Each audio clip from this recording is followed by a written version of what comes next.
حضرت داؤد علیہ السلام کی قوم کو بندر کیوں بنا دیا گیا، آئیے جانتے ہیں۔ ایک ایسی قوم جس پر اللہ نے اپنا دردناک عذاب نازل کیا اور اس قوم کے تمام لوگوں کو اللہ نے بندر بنا دیا۔ آخر اس قوم کے لوگوں نے ایسا کون سا گناہ کرتے تھے یہ جس کی وجہ سے اللہ نے ان پر یہ عذاب نازل فرمایا، اور یہ لوگ بندر بننے کے بعد کتنے دن تک زندہ رہے اور پھر ان کو کس طرح موت آئی، اور جب یہ لوگ بندر بن گئے تو یہ اپنے گھر والوں کو دیکھ کر ان سے کیا کہتے تھے، اور آج کے دور میں پائے جانے والے بندر کیا اسی قوم سے ہیں یا نہیں؟ ان سوالوں کے جواب قرآن و حدیث کی روشنی میں ہم آپ کو بتائیں گے، لہٰذا آپ سے گزارش ہے کہ چینل کو اگر سبسکرائب نہیں کیا ہے تو سبسکرائب کر لیں۔ انسانوں کے بندر بننے کی ابتدا حضرت داؤد علیہ السلام کے دور سے ہوئی۔ حضرت داؤد علیہ السلام اور ان کی قوم سمندر کے کنارے ایلا نامک ایک بستی میں رہتے تھے، اور ان کی تعداد تقریباً 70,000 کے قریب تھی۔ یہ قوم بڑی ہی خوشحال تھی اور اللہ کی بہت زیادہ فرما بردار بھی تھی۔ اس قوم کو اللہ نے بے شمار نعمتوں سے نوازا تھا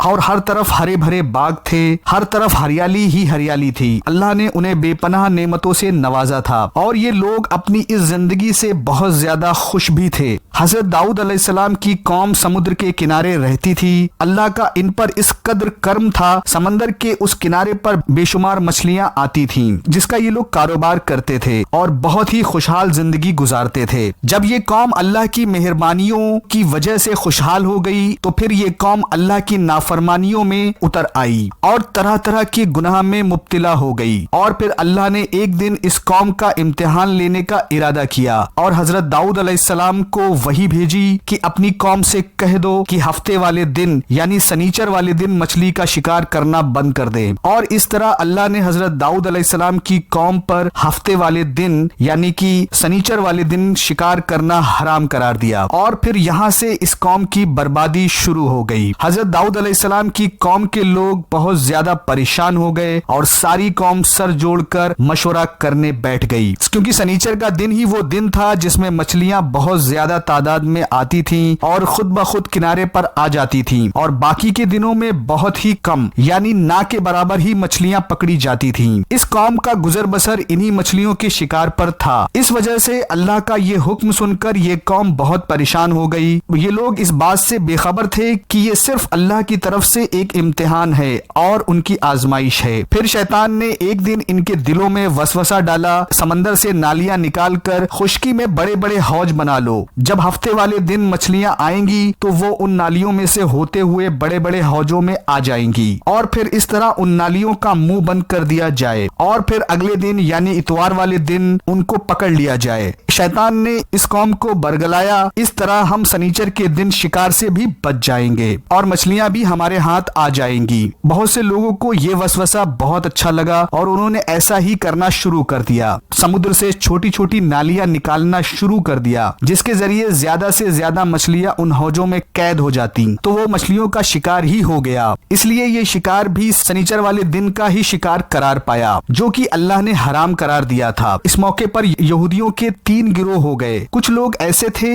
جو شکار سے باز رہے اور کچھ لوگ اس کام کو دل سے برا جان کر خاموش رہے اور انہوں نے شکار نہیں کیا، لیکن دوسروں کو منع بھی نہیں کرتے تھے اور نصیحت کرنے والوں سے یہ کہتے تھے تم لوگ ایسی قوم کو نصیحت کر رہے ہو جنہیں اللہ عنقریب ہلاک کرنے والا ہے اور ان پر اپنا دردناک عذاب نازل فرمانے والا ہے۔ اور اس قوم کے کچھ لوگ ایسے تھے سرکش اور نافرمان تھے جنہوں نے اللہ کے حکم کی اعلانیہ مخالفت کی، شیطان کی باتوں میں آ کر ہفتے والے دن مچھلی کا شکار کر کے ان کو کھایا کرتے اور ان کو بیچا کرتے تھے۔ حضرت داؤد علیہ السلام کی قوم میں 1200 ایسے نافرمان لوگ تھے، منع کرنے کے باوجود بھی ان نالیوں کے ذریعے شکار کرتے رہے۔ حضرت داؤد علیہ السلام نے ان 1200 نافرمان لوگوں کو اللہ کے عذاب سے ڈرایا۔ انہوں نے کہا کہ وہ اللہ کی اس نافرمانی سے باز آ جائیں، لیکن وہ لوگ باز نہ آئے اور کھلے عام شکار کرنے لگے۔ وہ لوگ جو اس بات کو برا جانتے تھے ان لوگوں نے اپنے اور ان نافرمان لوگوں کے درمیان ایک دیوار کھڑی کر دی جس کی ایک طرف 1200 نافرمان لوگ رہتے تھے اور دوسری طرف وہ لوگ تھے جو شکار سے باز رہے۔ حضرت داؤد علیہ السلام نے اپنی اس قوم کے نافرمانوں کو بار بار سمجھایا، لیکن یہ